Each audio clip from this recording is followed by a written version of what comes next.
হাওড়া ও উলুবেড়িয়া দুটি লোকসভা কেন্দ্রে আগামীকাল ভোট গ্রহণ। হাওড়া কেন্দ্রে 5টি ডিসিআরসি ও উলুবেড়িয়া কেন্দ্রে 8টি ডিসিআরসি রয়েছে। সকাল থেকে ডিসিআরসি থেকে ভোট কর্মীদের চূড়ান্ত ব্যস্ততা লক্ষ্য করা যায়। ভোট কর্মীরা নিজ নিজ ভোট কেন্দ্রে রওনা হবার আগে প্রয়োজনীয় সরঞ্জাম বুঝে নিচ্ছেন।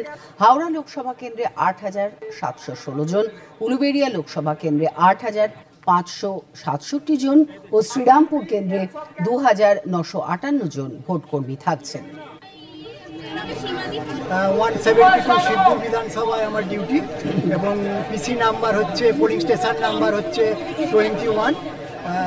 আমি 1988 সাল থেকে এই ভোটে যাচ্ছি এবং এইবারে খুবই ভালো, যেটা সেন্ট্রাল বাহিনী আমরা প্রতি বুথে পাচ্ছি, যেটা এই জন্য আমরা খুবই সুখী। কারণ এই সেন্ট্রাল বাহিনী নেবার জন্য আমাদের বুথকে অনেক পিসফুল মেনটেন করা সুবিধে হয়, ভোট মানুষ অনেক পিসফুলভাবে দিতে পারেন।